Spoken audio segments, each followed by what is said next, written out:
안녕하십니까. 매일 아침 저녁으로 저희 3프로TV에서 여러분 인사드리다가 이렇게 큰 행사에서 정말 고명하신 고수들과 함께 평상시에 제가 여러분께 소개해드린 분들이 많은데 그분들과 같은 단상에서 여러분 뵈려 하니까 조금 떨리기도 하고 긴장되기도 합니다. 한편으로는 제가 여러분들에게 정말로 이렇게 귀한 자리에서 나눌 만한 인사이트와 지혜가 있는가 이런 생각을 하면서 달려왔는데요. 그래도 제가 대한민국에서 가장 지혜로운 사람들, 인사이트가 많은 사람들을 가장 지근거려에서 가장 많이 만나는 김프로 아닙니까? 그래서 서당계 3년이면 풍어를 누른다고 하잖아요. 그래서 그런 정도의 지혜를 여러분과 좀 나눠 볼까 합니다. 여러분들 올해 재테크 특별히 주식 어떻게 수익이 많이 나셨어요? 지금도 보니까 우리 주식 사상 최고가를 경신하고 있고요. 바다 건너 미국도 뭐 거의 사상 최고가고요. 일본도 크게 올랐고 중국도 조금은 부진합니다만은 이제 막 큰 소용돌이를 치려고 한다고들 전문가들이 얘기를 하죠. 들썩들썩 한다는 건데요. 여러분들의 주식 계좌는 어떠신지 한번 여쭤보고 싶습니다.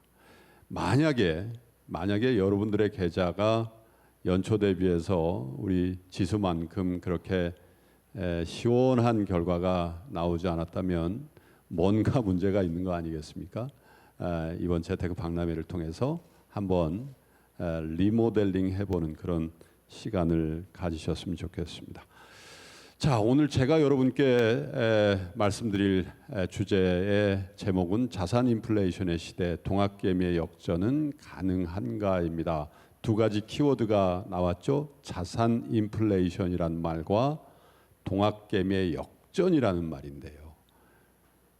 2008년 9년 이후에 여러분 저희 표지에 보이는 마이크로소프트, 애플, 그리고 구글, 아마존 이런 류의 주식들이 정말 거침없이 올랐죠. 여기에 하나 더 붙이면 테슬라가 이제 붙어 있을 텐데요.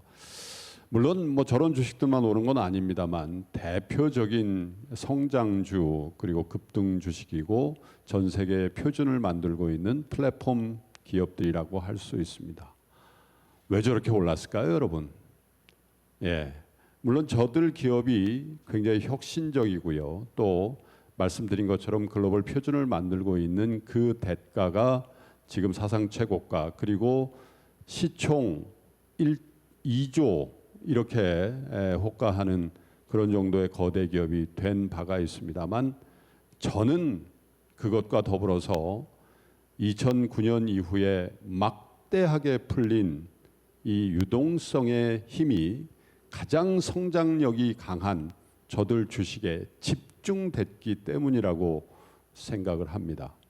그 컨셉을 이해했던 분과 그 컨셉에 무신경했던 분들의 이 자산 관리 그리고 재산 형성의 격차는 어마어마하게 났습니다.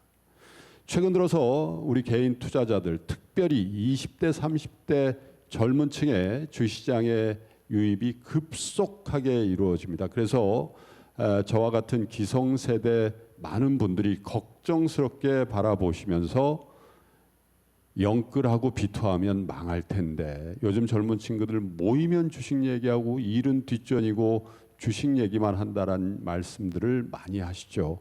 저도 그 기성세대 한 명으로서 다소 걱정이 됩니다만은 오히려 저는 우리 젊은 투자자 분들이 아주 건강하게 자산 시장에 들어오고 있다라고 생각을 하고 있습니다.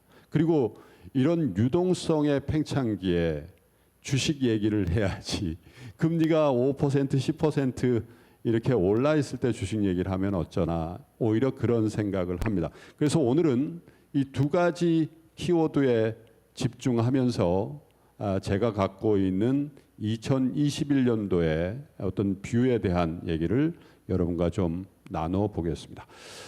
자, 코로나19가 지금 막바지인지 아니면 새롭게 새로운 장을 열어가고 있는지는 각자의 판단입니다만은 여러분, 코로나는 많은 사람을 감염시키고 많은 사람의 목숨을 빼앗았던 생명의 문제임과 동시에 부와 가난의 갈림길에서 우리의 선택을 강요하고 있는 또 다른 문제라는 인식을 해주셔야 되겠습니다. 제가 좀 전에 2009년 이후의 유동성에 대해서 말씀드렸습니다마는 미국의 금융위기를 치료하기 위해서 미국 연준이 했던 처방전은 여러분 다 아시죠? 양적 완화입니다. 양적 완화란 경기를 살리기 위해서 금리를 0%까지 낮춰도 모자라서 유동성을 풀어서 화폐를 발행해서 경기를 살리려는 비전통적인 통화 정책을 우리가 양적 완화라고 하죠. 쉬운 얘기로 시중의 유동성을 막대하게 공급했다는 얘기입니다. 그런데요, 여러분, 2020년 초 예를 들면 3월부터 한 서너 달 동안에 풀린 그 유동성이 얼마나 되시는 줄 압니까? 여러분 아십니까? 2009년도부터 거의 6, 7년 동안 풀었던 연준이 풀었던 그 규모하고 거의 비슷한 돈을 풀었습니다. 미국 돈으로 3조 달러를 풀었거든요. 그때보다 훨씬 더 많은 돈이 풀렸습니다. 그리고 또 한 가지, 그때는 미국 위주로 유동성이 공급이 됐습니다만은 이 글로벌 팬데믹이라는 것은 여러분 아시는 것처럼 전 세계 지구촌이 같이 당한 재앙이기 때문에 전 세계 주요국 뭐 선진국, 신흥국 할 거 없이 같은 스탠스로 유동성을 풀었기 때문에 어쩌면 그때보다 단기간에 몇 배의 유동성의 효과를 지금 보고 있다는 거죠. 제가 젊은 분들의 주시장 유입에 대해서 말씀드렸습니다만 이런 생각을 하고 있다고 저는 느낍니다. 예를 들면 자기 아버지 세대가 2009년도부터 그 막대한 유동성 과잉의 시대에 정말 꼬박꼬박 저축을 하신 자기 아버지와 강남에 레버리지를 일으켜서 부동산을 사고 또 최근 몇 년 동안 미국의 아마존을 비롯한 애플, 마이크로소프트 혹은 테슬라 이런 주식의 자산을 배분하셨던 친구 아버지와의 정말로 화해할 수 없는 그 자산의 격차를 보면서 앞으로 10년 이후에 아이들은 또 나의 아이들은 아버지인 어머니인 나를 어떻게 평가할까라는 자각을 하고 있다라고 생각을 합니다. 그래서 사실 이 젊은 분들의 주식시장에 대한 아주 급격한 쏠림 이런 것들이 저의 귀에는 정말로 절체절명의 위기를 느낀 일종의 비명소리 같은 걸로 들리는데 여러분 그렇지 않으십니까? 예, 그래서 아주 절박한 어떤 그 부의 열차에 마지막 티켓이라도 사려는 이 유동성이라는 녀석이 만들어낸 어떤 부의 경로에 동참하려는 그런 몸부림으로 생각을 합니다. 그 촉발점이 지금도 진행되고 있는 코로나19라는 거죠. 제가 말씀드렸습니다마는 각국 중앙은행과 정부의 사상 초유의 유동성 공급이 지금도 진행되고 있습니다.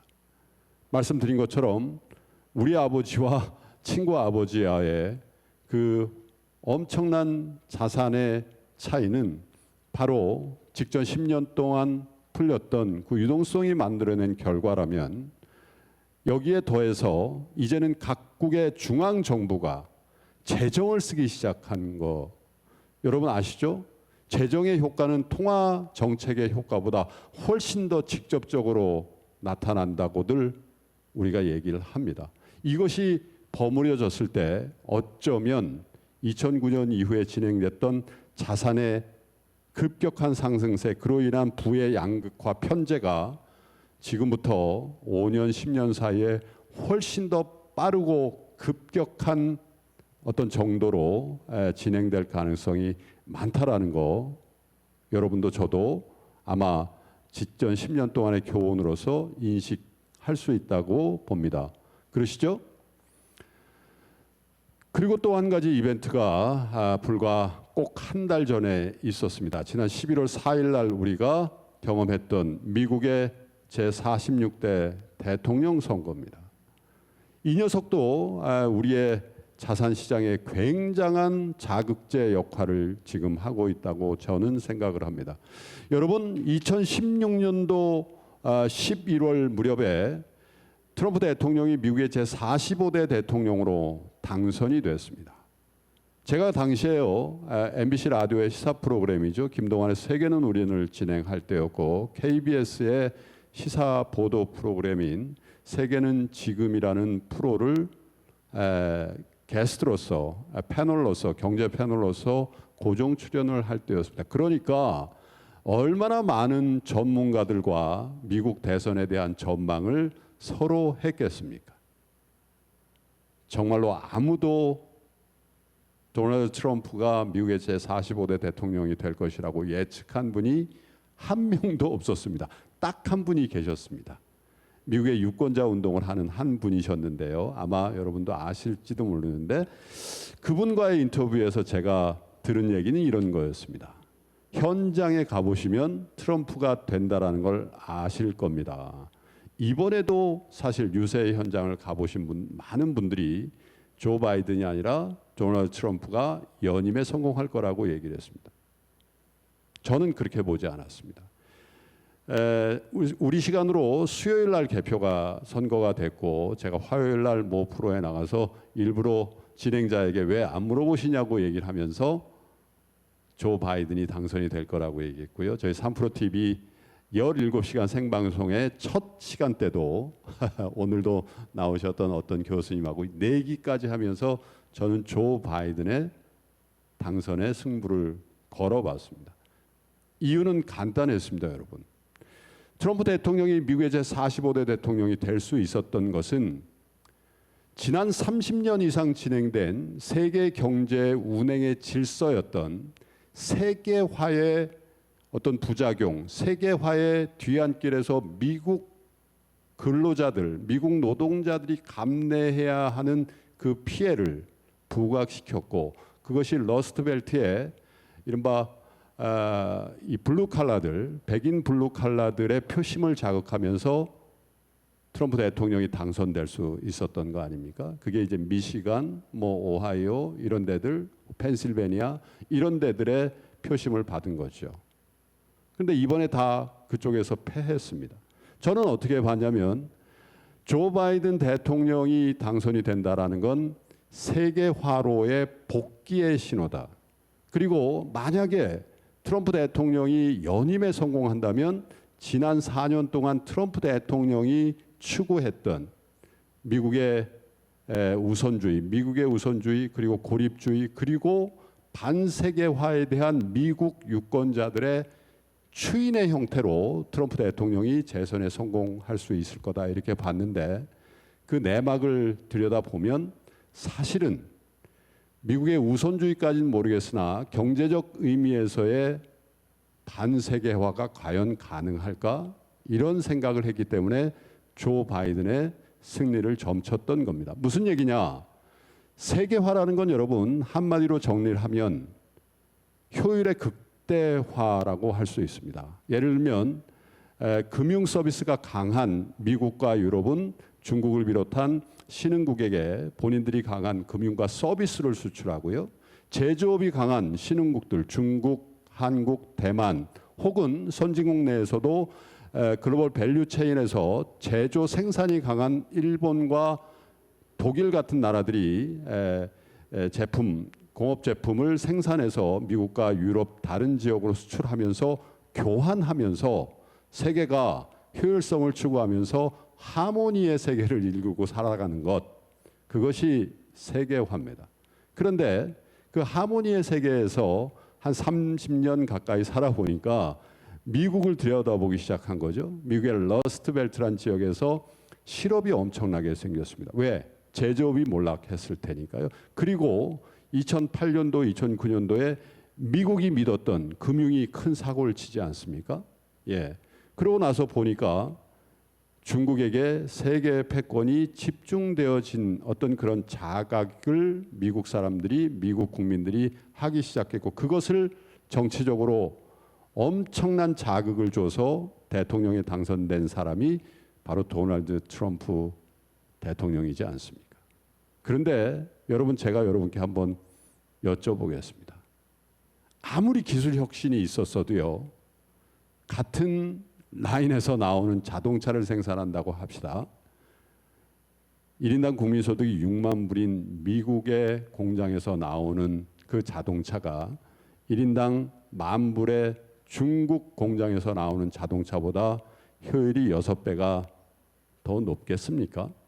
제 말씀은 어쩔 수 없이 미국과 혹은 유럽 같은 이 선진 경제와 중국과 한국 이런 제조업 쪽의 신흥국은 서로의 강점을 교환하며 살아가야 하는 숙명 속에 있을 뿐, 그 안에서 밸류체인에 조금씩의 변화가 있는 거지. 어느 순간 세계화와 반세계화가 이렇게 크게 구분지어지는 그런 세상을 우리가 어떻게 감당할 수 있을까, 그런 생각을 하면서 조 바이든의 당선을 예측을 했던 겁니다.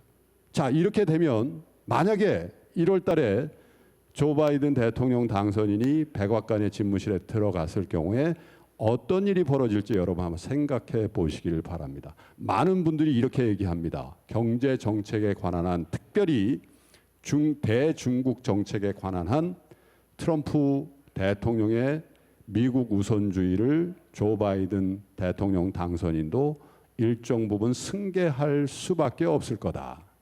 왜? 후보 때 공약이 바이 아메리카 등 또 중국을 계속 압박할 거라는 구호를 외쳤으니까요. 저는 그렇게 생각하지 않습니다. 적어도 2021년 혹은 2022년 상반기까지 화면에 보시는 조 바이든 당선인, 조 바이든 미국의 제46대 대통령의 경제 정책은 철저히 반 트럼프 정책으로 계속 진행될 것이라고 예측합니다. 왜냐? 하물며 미국에서 가장 인기 있었던 대통령 중에 한 명이었던 44대 대통령 버락 오바마 대통령의 후임이었던 트럼프 대통령마저도 모든 정책에서 버락 오바마 대통령의 정책을 다 지웠습니다. 대표적인 게 뭐죠? TPP의 탈퇴, 파리 기후 협약 탈퇴, 뭐 셀 수도 없어. 나프타, 재조정 다 이런 것들 아니겠습니까? 그러면 조 바이든은 더 지우려고 할 겁니다. 왜냐하면 트럼프 대통령은 정치의 주류가 아닌 아웃사이더에서 들어왔고요. 그 이후에 대통령 선거 이후에 지금도 진행되고 있는 여러 가지 정치적인 모습이 아마도 바이든 당선인으로 하여금 정치사에서 트럼프 대통령을 지우려는 노력만으로도 아마 본인의 당선의 정당성을 부여받을 수 있다, 이렇게 생각을 할 것 같습니다. 또 한 가지, 제가 트럼프 대통령의 대중국 정책에서 조 바이든 대통령의 대중국 정책에 굉장히 큰 변화가 있을 거라고 생각하는 거는요, 이겁니다. 트럼프 대통령은 자국의 관세 인상을 통해서 자국으로 들어오는 중국을 비롯한 수출 신흥국들의 물산을 억제하면서 자국 산업을 보호하려고 했습니다. 제가 말씀드린 것처럼 그 보호는 본질적으로 미국 소비자들의 후생에도 도움이 되지 않고요. 본질적으로 산업의 구조를 바꾸기도 어렵다는 것을 증명한 4년이었다라고 저는 평가합니다. 그러면 뭔가 정책의 변화가 있어야 되지 않겠습니까? 그것이 공정한 경제라는 관점에서 중국 시장의 완벽한 개방을 요구하는 쪽으로, 그러니까 자국의 무역 장벽을 세우는 대신에 중국의 무역 장벽을 완벽하게 해체하라고 요구하는 것이 조 바이든 대통령 행정부의 대중국 정책의 근간이 될 가능성이 많다고 보여집니다. 그 말씀은 어쩌면 이 제조업 사이드의 우리 경쟁력은 조금은 나아질 가능성이 있다, 이렇게 보는 거죠. 왜 그러냐면 조 바이든 대통령 입장에서 미국으로 들어오는 중국산, 한국산 이런 것들의 관세를 높여봐야 현재 진행되고 있는 이 팬데믹 상황에서 미국 경제가 너무너무 어려운데 그것 자체가 미국 경제 회복에 그닥 크게 단기적으로는 도움이 안 된다라고 생각을 하지 않겠습니까? 오히려 월스트리트의 그 막대한 자본들을 중국에 수출하면서 그리고 글로벌 표준을 놓고 전 세계를 압도하고 있는 미국의 플랫폼 기업들에게 지금까지 제도적으로 법적으로 장벽을 쌓아놓고 있는 그 인터넷 시장이라는 중국의 그 인터넷 시장의 개방을 요구하면서 한판 승부를 보려고 할 가능성이 많다라는 생각을 합니다. 그리고 그 반대쪽에서는 어쨌든 이 다자간 무역이라든지 이런 것들을 병행해 나가면서 국제 교역의 증가라든지 이런 쪽으로 조금은 완화된 그런 정책들을 선보여야 4년 동안의 트럼프 정책을 지우는 효과가 있을 거다 이렇게 생각합니다. 저희 경제는 결코 나쁘지 않다고 봅니다. 지금 주가지수가 코스피, 코스닥 다 연중 최고치, 사상 최고치를 경신하는데 그 과정에서 어떤 주식들이 여러분 선도하고 있는지 한번 보십시오. 삼성전자, SK 하이닉스, 그죠? 현대차도 많이 오릅니다. 그리고 전기차에 들어가는 배터리 만드는 LG화학, SK 에너지, 삼성 SDI, SK 이노베이션 이런 주식들 덩달아 뜨죠. 그러면서 또 물론 많이 빠져서 그런 면도 있습니다만 경기가 좋아지지 않고서는 도저히 뜰 수 없는 그런 류의 주식들, 석유화학이라든지 철강제라든지 이런 거 따라 오르지 않습니까? 여러분 해운주 올라가죠. 조선주도 지금 변화의 조짐이 보이지 않습니까? 그러니까 미국 우선의 경쟁력만 갖고 있었던 그런 IT 빅테크류 그리고 이 코로나가 우리에게 기회를 줬던 언택 관련주들 일방의 강세에서 경기에 관련된 주식들로 큰 변화가 일어나고 있습니다. 물론 싸기 때문에 그렇습니다만 조 바이든 대통령이 만들어갈 새로운 국제 경제 질서와 무역의 확장 이런 것들을 우리 시장이 반영하고 있고 이런 것들이 반영돼서 우리 주가지수가 여러 가지 어려운 환경에서도 우리 경제 좋습니까, 여러분? 올해 잘해야 마이너스 1.1%라고 예측을 하는 경제임에도 불구하고 우리의 예상하고는 전혀 반대로 사상 최고치를 치면서 여러분들을 다소 당황스럽게 만들고 있지 않습니까? 저는 이런 미래의 어떤 예측들이 이 종합지수의 신고가 행진에 상당히 영향을 주고 있다고 생각합니다. 2016년도 이맘때부터요, 제가 비교적 재미있는 사자성어로 그 다음 해의 경제 그리고 자산 시장을 전망해 오고 있습니다. 방송을 하다 보니까 제작진에서 이 시청률을 높이려고 저를 좀 부추긴 면도 있고요. 하다 보니까 저도 재미있어서 올해도 하고 있습니다만 2016년도 11월, 12월에 제가 2017년도의 경제와 자산 시장을 전망하면서 시청자 여러분들께 낸 사자성어가 여러분 어리둥절이었습니다. 2017년도는 어리둥절한 경제 회복과 어리둥절할 만큼의 자산 가격의 상승을 예측한다 이런 거였죠. 여러분 한번 회고해 보십시오. 2016년도 11월, 12월이라는 게 대체로 2년 넘게 우리 수출이 계속 하락세를 보였고요. 광화문에는 100만 인파가 주말마다 모여서 현직 대통령의 탄핵을 외치는 헌정사상 초유의 일들이 벌어지고 있었습니다. 정치적으로 굉장히 불안한 그런 정국이었죠. 그리고 삼성전자의 갤럭시 7의 발화 사건으로 삼성전자 창사 이래로 만든 휴대폰 전량을 수거해서 조치를 하는 그런 상황이 됐고 최근 들어서 HMM 현대상선이죠. 주가가 많이 올랐습니다만은 그거보다 더 컸던 한진해운이 그 무렵에 역사의 뒤안길로 사라졌고요. 우리나라 조선 또 자동차 부품 이런 회사들 줄도산한다고 그럴 때였습니다. 거기다가 2016년 11월 초에 미국의 제45대 대통령으로 트럼프가 들어왔죠. 많은 언론들이 이제 더 큰일 났다라고 얘기를 했습니다. 왜?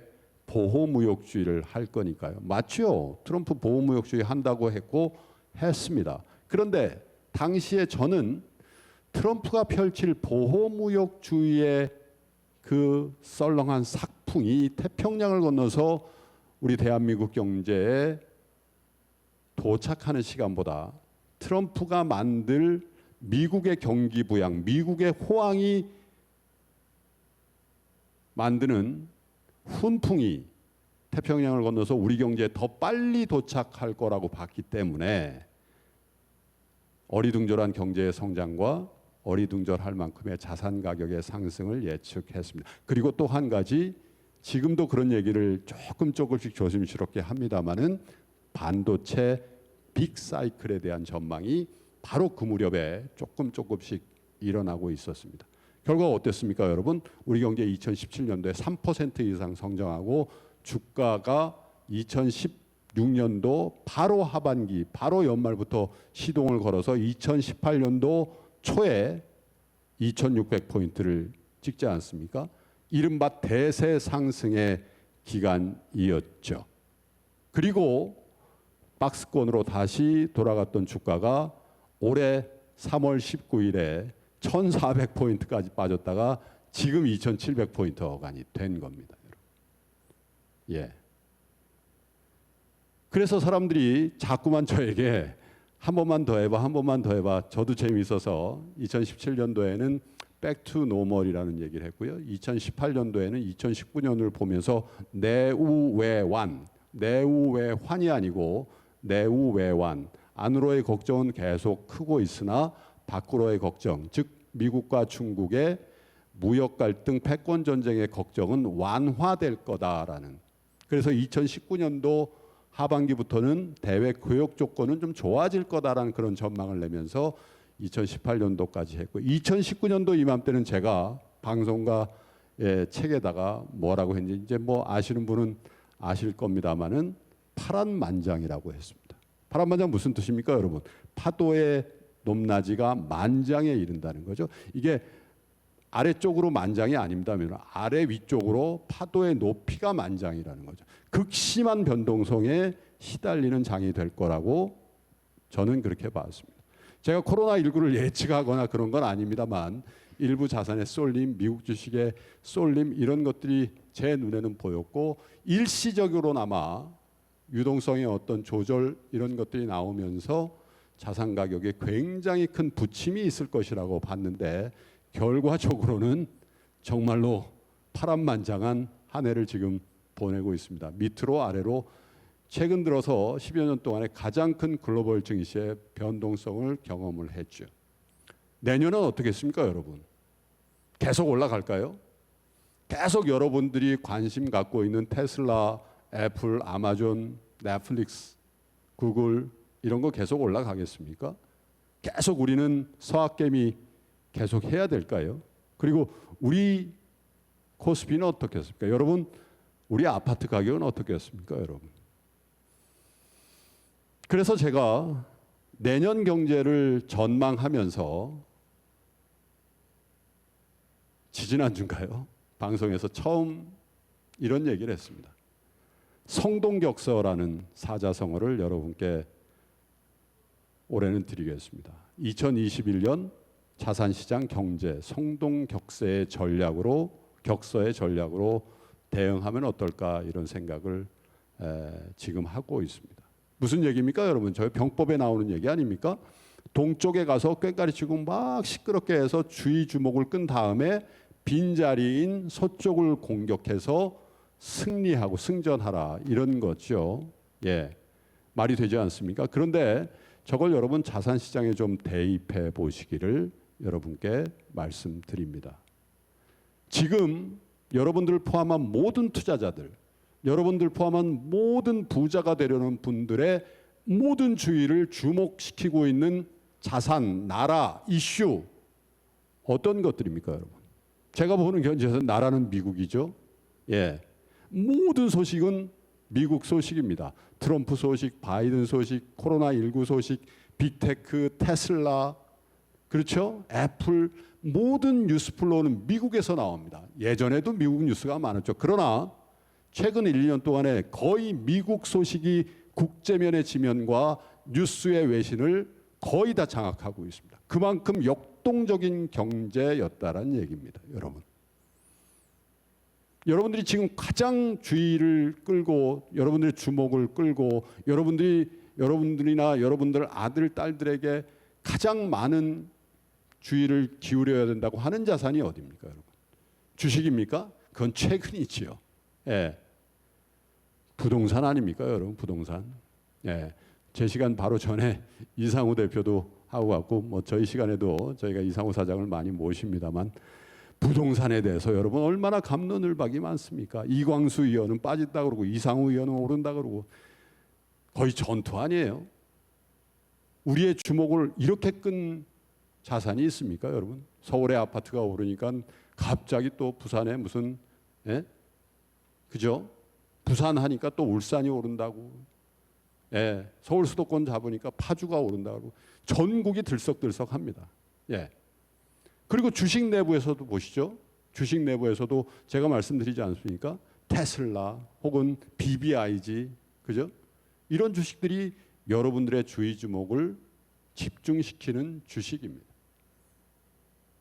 격서를 한번 해보시기를 권합니다, 여러분. 빈자리를 보시기를 권합니다.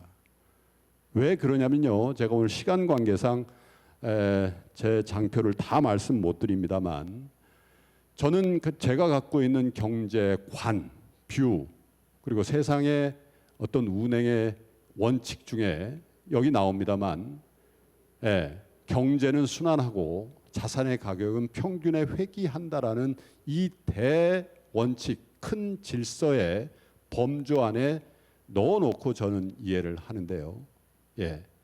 굉장히 큰 가치의 격차, 가격으로 표시되는 가격의 격차가 자산 클래스 간에 그리고 국가 간에 벌어지고 있다라고, 주식 포트폴리오 간에도 벌어지고 있다라는 게 저의 생각입니다. 그런데 이게 불행인지 다행인지 제가 10월부터 이 말씀을 조금씩 드립니다만, 벌써 제가 말씀드린 그런 움직임들이 굉장히 많이 벌어지고 있죠. 저도 말씀드렸습니다마는 오히려 가치주 권역에 있는 경기에 관련된 주식들이 굉장히 활발한 움직임을 보이는 반면에 미국의 빅테크, 물론 테슬라 같은 것들을 제외합니다마는 빅테크 같은 정말 잘 나갔던 회사들 조금은 조정 국면에 들어와 있는 것 같고요. 지금도 부동산 굉장히 굉장한 상승세라 그러고요. 뭐 전세 가격 때문에 더 그렇다고 합니다마는 글쎄요. 내년 6월 달까지 어쩌면 자산을 상당히 많이 갖고 계신 분들은 부동산보다는 부동산을 처분해서 세금을 좀 줄이고, 많이 계신 분들 있지 않습니까?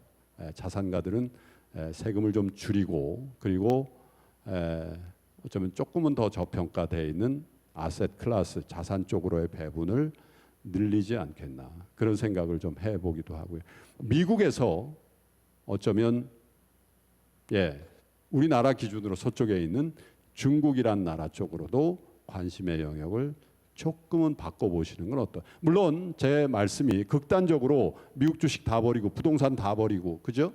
빅테크 다 버리고 BBIG 다 버리고 반대쪽에 있는 자산에 올인하시라는 말씀이 아닙니다. 자산 배분에 조금은 신경을 더 쓰셔야 된다, 이런 말씀입니다. 여러분, 저는 어차피 주식을 추천하거나 어떤 종목을 추천하는 일을 하지 않습니다만은 저의 대학원 때 전공이 아셋 알로케이션, 자산 배분인데요. 여러분들의 최종적인 수익률의 상당 부분, 70%, 80% 이상은 그 시기에 맞는 주식, 부동산, 채권, 기타 대체 자산 이렇게 잘 배분하시는 분이 결국 최종 승자가 되실 가능성이 많으십니다. 그리고 글로벌리 다 연결되어진 이 21세기에 여러분들의 자산의 국제화도 꼭 하셔야 될 숙제이신데요. 과연 우리가 정말로 균형 잡힌 글로벌 자산 배분을 하고 있는지 여러분께 문제의식을 한번 드리는 차원에서 말씀을 드려봅니다. 그래서 2021년에 제가 드리는 경제 화두 그리고 재테크의 전략은 재미있게 표현해서 여러분 성동격서입니다. 동쪽을 요란스럽게 주의를 끈 이후에 서쪽에 빈자리를 노린다. 자산도 여러분들의 주의 주목을 지금 당장 끌고 있는 자산 클래스나 나라와 이슈보다는 그렇지 않은 쪽을 좀 보시라, 이런 말씀을 드리겠습니다. Q&A를 좀 했으면 좋겠는데요. 제가 여러분께 꼭 드리고 싶은 말씀이 있어서 한 1분 30초 정도만 더 드리고 저희 오늘 강의를 마감을 할까 합니다. 저희 3프로TV를 비롯한 많은 디지털 콘텐츠 그리고 이 조선일보를 비롯한 언론이 많은 정보들을 쏟아내고 있습니다. 여러분, 그것이 여러분들의 투자에 도움이 되시는지 한번 여쭤보고 싶고요. 세상의 많은 뉴스들은 저 장표에서 보듯이 함의를 가진 정보도 있으시고요, 또 의도를 가진 소음도 있습니다. 여러분, 잘 구분하시는 게 여러분들이 부자가 되는 길인데, 잘 구분하는 방법 세 가지만 제가 간단하게 정리를 해드리겠습니다. 한 가지는 여러분들이 취향에 맞고 여러분들이 신뢰가고 여러분들이 정말 믿고 싶어하고 여러분들이 의존하고 싶어하는 그 매체, 거기서부터 조금씩 반대쪽의 얘기도 들으시려고 일부러 노력을 하셔야 됩니다.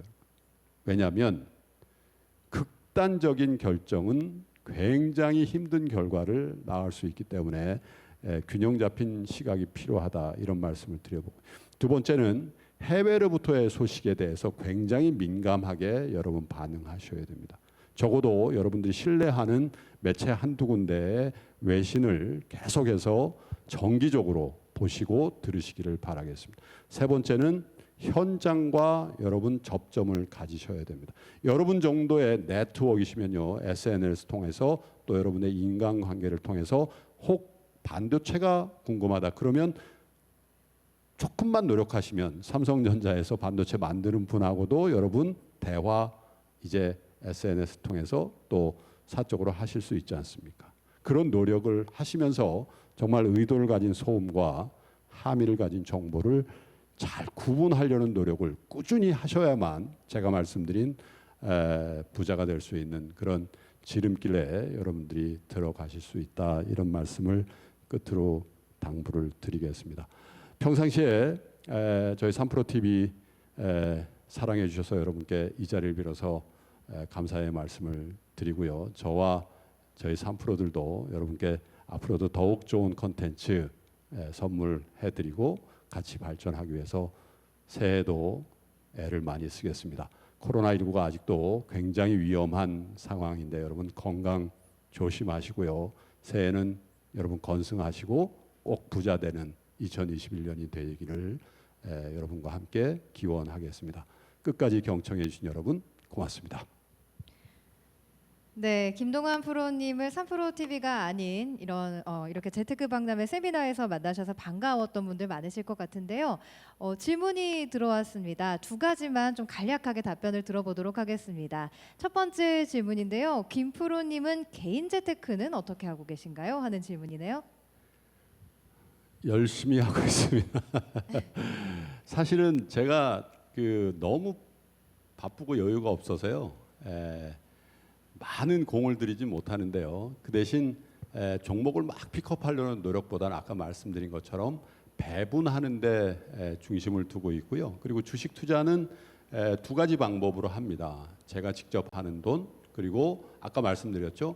제가 잘 하지 못하는 투자의 스타일을 견지하고 있는, 신뢰할 수 있는 다른 분에게 저의 자산을 일부 맡겨서 밸런스를 맞추고 있습니다.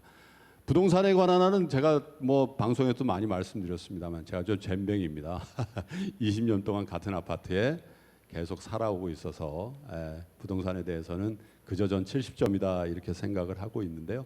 이 젊은 분들에게는 제가 꼭 조언을 드리는 게 첫 집, 그것은 캐시플로가 허용이 하는 한 조금 무리해서라도 그냥 사는 게 좋겠다라는 얘기를 항상 합니다. 그게 그냥 선배 세대로서 삶의 지혜로서 그렇게 해왔던 게 지금 저가 그냥 안정적으로 자산을 관리하는 밑거름이 됐다는 측면에서 부동산에 대해서는 정말 바닥을 잡으려고 노력하지 마시고 또 부동산을 고점에 팔아서 바닥에 그렇게 생각하지 마시고 혹여라도 캐시플로우가 허용이 되고 레버리지를 어느 정도까지 컨트롤할 수 있는 정도라면 여러분들 근무하시는데 유리한 지역을 택하시고 여러분들이 선호하는 지역에 조금은 여러분들의 능력보다 한 120% 이렇게 해서 사셔서 커뮤니티를 형성하시면서 잘 적응하시고 아이들 키우는 게 좋겠다. 이런 정도의 말씀을 항상 드립니다. 네, 두 번째 질문도 받아보도록 하겠습니다. 개인과 외국인 기관 간의 정보 격차가 디지털로 인해서 과거보다는 좁혀졌지만 그렇다고 개인이 외국인 기관에 대적할 정도는 아니라고 생각합니다. 정보 비대칭이 대칭이 되어야 개인이 외국인 기관과 싸울 수 있을 텐데 가능하다고 보시나요? 굉장히 많이 그 비대칭이 해소됐다고 생각합니다. 이런 뭐 조선일보가 하는 역할도 굉장히 크실 거고요. 저희 같은 디지털 콘텐츠의 기능도 일부 기여하고 있다고 봅니다. 문제는 그 여러분들이 갖고 접하게 되시는 그 정보를 여러 걸로 만드는 능력. 최근 들어서 여러분 주가 오를 때 개인 투자자들 많이 파시고요. 주가가 많이 빠지는 날 외운의 물량을 개인들이 받아내잖아요. 저희 90년대, 2000년대는 정말 없던 일입니다. 주가 빠지는 날은 대부분 개인들이 투매를 하고요. 주가가 급등하는 날은 개인들이 대부분 추격 매수를 하잖아요. 굉장히들 열심히 하고 계시고요. 또 젊은 세대를 중심으로 해서 학습 능력들이 굉장히 뛰어난 분들이 시장에 많이 들어오다 보니까 이 스마트한 개인 투자자들이 굉장히 많이 생기시고 계시다는 거 전 굉장히 주목하고 있고요. 앞으로도 여러분들이 하기에 따름이라고 생각하고 또 한 가지 그냥 저희 제목이 개인의 역전이 가능한가 이런 제목을 단 이유가요.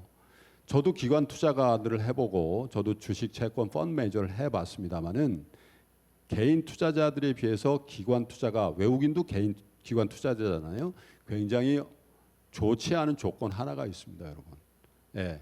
그게 룰 베이스 투자를 한다는 거거든요. 예를 들면 지난 3월 달 같은 하락장에서 로스컷을 해야 됩니다. 기관 투자가들은 눈물을 머금고 팔아야 되거든요. 왜?